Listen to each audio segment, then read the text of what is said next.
Assalamualaikum warahmatullahi wabarakatuh. Perkenalkan, nama saya Widya Maharani dengan NIM C1F0210077 R11 Prodi Ekonomi Islam Fakultas Ekonomi dan Bisnis Universitas Jambi. Pada video kali ini saya akan menjelaskan tentang makna Islam, kemudian dasar-dasar ajaran Islam, hukum Islam, klasifikasi hukum Islam, sasaran hukum Islam, dan tujuan syariah. Yang pertama yaitu makna Islam.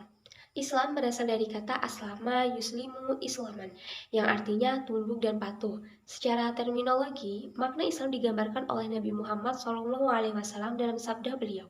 Islam adalah bahwasanya engkau bersaksi bahwa tiada Tuhan selain Allah dan bahwa sesungguhnya Nabi Muhammad adalah utusan Allah.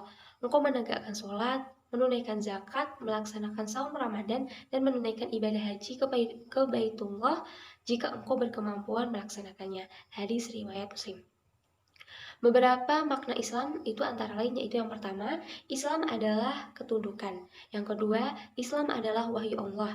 Yang ketiga, Islam adalah agama para nabi dan rasul. Yang keempat, Islam adalah hukum-hukum Allah di dalam Al-Quran dan Sunnah. Yang kelima, Islam adalah jalan Allah yang lurus. Dasar-dasar ajaran Islam. Yang pertama yaitu akidah. Akidah berasal dari bahasa Arab yaitu akad, yang berarti ikatan. Menurut ahli bahasa, akidah adalah perjanjian yang teguh dan kuat, terpatri dalam hati dan tertanam di dalam lubuk hati yang paling dalam. Jadi, akidah seperti ikatan perjanjian yang kokoh dan tertanam jauh di dalam lubuk hati sanubari manusia. Nah, yang kedua yaitu syariah. Dalam bahasa Arab, syariah memiliki arti jalan yang ditempuh atau garis yang seharusnya dilalui. Secara terminologi, syariah bermakna pokok-pokok aturan hukum yang digariskan oleh Allah Subhanahu wa taala untuk dipatuhi dan dilalui oleh seorang muslim dalam menjalankan segala aktivitas hidupnya, ibadah di dunia. Nah, aktivitas kehidupan seperti bekerja, kemudian masak, makan, belajar, sholat, dan lain-lain merupakan ibadah sepanjang yang diniatkan untuk mencari ridho Allah. Yang ketiga yaitu akhlak. Akhlak sering disebut dengan ihsan. Dari bahasa Arab yaitu hasan yang berarti baik. Pengertian ihsan menurut Nabi Muhammad SAW artinya beribadah kepada Tuhan seolah-olah kamu sedang melihatnya. Sekalipun kamu tidak melihatnya, dia melihatmu. Hadis riwayat Muslim. Akhlak Islam itu mengatur hubungan manusia, kemudian dengan Allah, Rasul, sesama manusia, alam, dan hubungan dengan dirinya sendiri. Selanjutnya yaitu hukum Islam. Hukum Islam disebut juga sebagai hukum syara, adalah hukum Allah yang mengatur perbuatan manusia yang di dalamnya mengandung tuntunan untuk dikerjakan oleh para mukallaf atau ditinggalkannya, atau mengandung pilihan antara dikerjakan dan ditinggalkannya. Hukum syara hanya dapat diambil dari sumber hukum Islam, yaitu Al-Quran, Sunnah, ijma' para sahabat Nabi, dan qiyas. Nah, kepatuhan terhadap hukum yang telah ditetapkan Allah adalah sebuah keniscayaan dan seluruh amal perbuatan manusia di dunia akan dipertanggungjawabkan di hadapan Allah kelak di akhirat. Amal perbuatan manusia hanya dianggap benar jika amal tersebut adalah amal yang dilaksanakan sesuai dengan syariah berdasarkan perintah hukum Allah. Selanjutnya, klasifikasi hukum Islam. Yang pertama, wajib, sebuah tuntutan yang pasti untuk mengerjakan perbuatan. Apabila dikerjakan mendapat pahala, sedangkan ditinggalkan maka berdosa atau mendapat siksa. Kemudian wajib terbagi lagi menjadi dua. Yang pertama yaitu wajib ain, dan yang kedua yaitu wajib kifayah. Yang kedua yaitu sunnah, ialah perbuatan yang apabila dikerjakan akan mendapat pahala, namun apabila ditinggalkan tidak berdosa. Yang ketiga, haram, ialah perbuatan yang apabila ditinggalkan akan mendapat pahala, namun apabila dikerjakan akan mendapat dosa. Yang keempat, makruh, ialah perbuatan apabila ditinggalkan akan mendapat pahala, namun apabila dikerjakan tidak mendapat dosa. Yang kelima, mubah, ialah suatu perbuatan yang bila dikerjakan tidak mendapat pahala, namun bila ditinggalkan tidak mendapat dosa. Sasaran hukum Islam. Yang pertama yaitu penyucian jiwa. Penyucian jiwa dimaksud agar manusia mampu berperan sebagai sumber kebaikan, bukan sumber keburukan bagi masyarakat dan lingkungannya. Yang kedua, menegakkan keadilan dalam masyarakat. Keadilan di sini meliputi segala bidang kehidupan manusia, termasuk keadilan dari sisi hukum, sisi ekonomi, dan sisi persaksian. Yang ketiga, mewujudkan kemaslahatan manusia. Semua ketentuan Al-Quran dan As-Sunnah mempunyai manfaat yang hakiki, yaitu mewujudkan kemaslahatan manusia. Mewujudkan kemaslahatan manusia di dalam Islam dikenal dengan makasidus syariah atau tujuan syariah. Selanjutnya yaitu tujuan syariah. Yang pertama yaitu menjaga agama atau al-muhafazah ala-din.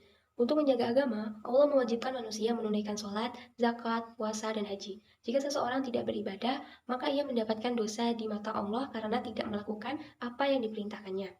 Islam melindungi kebebasan beragama, sebagaimana tercantum di dalam Quran Surah Al-Baqarah ayat 256. Tidak ada paksaan untuk memasuki agama Islam. Sesungguhnya telah jelas yang benar daripada jalan yang salah. Yang kedua yaitu menjaga jiwa atau al-muhafazah ala nafs. Menjaga jiwa adalah menjaga hak untuk hidup secara terhormat agar manusia terhindar dari pembunuhan, penganiayaan, baik fisik maupun psikis, fitnah, caci maki, dan perbuatan lainnya. Allah SWT sebagai zat yang menciptakan manusia sangat menghormati atau menjaga jiwa manusia. Contoh, untuk melindungi nyawa manusia, Allah menghalalkan makanan yang semula diharapkan. Ini merupakan bukti betapa tingginya nilai menjaga jiwa manusia, sebagaimana ia tercantum dalam Quran Surah Al-Baqarah ayat 173. Nah, yang ketiga yaitu menjaga akal atau al-muhafazah alal aql. Menjaga akal bertujuan agar tidak terkena kerusakan yang dapat mengakibatkan seseorang menjadi tak berguna lagi di masyarakat, sehingga dalam menjadi sumber keburukan. Akal merupakan salah satu unsur yang membedakan manusia dengan binatang. Namun demikian, Al-Quran juga mengingatkan bahwa manusia dapat menjadi lebih hina itu daripada hewan bila tidak memiliki moral. Nah, yang keempat yaitu menjaga keturunan atau al-muhafazah ala-nasl. Menjaga keturunan adalah menjaga kelestarian manusia dan membina sikap mental generasi penerus agar terjalin rasa persahabatan dan persatuan di antara sesama umat manusia. Untuk mencapai tujuan tersebut, itu diperlukan pernikahan yang sah melalui dengan ketentuan syariah, sehingga dapat terbentuk keluarga yang tentram dan saling menyayangi.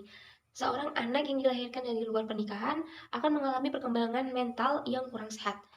Nah, yang kelima yaitu menjaga harta atau al-muhafazah al-mal. Nah, menjaga harta itu bertujuan agar harta yang dimiliki oleh manusia itu diperoleh dan digunakan sesuai dengan syariah. Aturan syariah mengatur proses perolehan dan pengeluaran harta. Dalam memperoleh harta harus bebas dari riba, kemudian judi, menipu, merampok, mencuri, dan tindakan lainnya yang dapat merugikan orang lain. Sebagaimana disebutkan dalam Quran surah Nisa ayat 29, yaitu hai orang-orang yang beriman, janganlah kamu saling memakan harta sesamamu dengan jalan yang batil, kecuali dengan jalan perniagaan yang berlaku dengan suka sama suka di antara kamu, dan janganlah membunuh dirimu, sesungguhnya Allah adalah Maha Penyayang kepadamu. Nah, kesimpulannya yaitu Islam itu tidak hanya diartikan sebagai ritual ibadah semata, tetapi juga merupakan ketundukan dan kepatuhan seorang hamba kepada Allah Subhanahu wa taala secara menyeluruh untuk menggapai tangga atau derajat atau sulam yang lebih tinggi berupa kedamaian atau silium dan kesejahteraan, kebahagiaan dan keselamatan atau selama. Nah, Islam juga membekali pengikutnya itu dengan aturan dan pegangan lengkap dalam menjalankan ibadah sekaligus kehidupan dunia ini. Islam itu mencakup 3 aspek, yaitu akidah, syariah, dan akhlak, yang merupakan suatu kesatuan yang tidak terpisahkan. Umat muslim yang beriman harus menjalankan syariah sebagai bukti keimanannya. Dan salah satu bagian dari syariah adalah mengatur bagaimana melakukan kegiatan ekonomi, termasuk di dalamnya itu kewajiban melakukan transaksi ekonomi secara syariah. Nah, seluruh aturan syariah tersebut dapat disarikan menjadi 5 hukum Islam. Yang pertama yaitu ada wajib, sunnah, haram, makruh, dan mubah. Ketentuan syariah bertujuan untuk kemaslahatan bagi manusia dan juga lingkungannya. Seharusnya manusia sebagai makhluk ciptaannya mau tunduk dan patuh dan pasrah kepada ketentuan syariah dari Allah Subhanahu wa taala. Dan demikian penjelasan pada video kali ini. Lebih kurangnya terima kasih. Wassalamualaikum warahmatullahi wabarakatuh.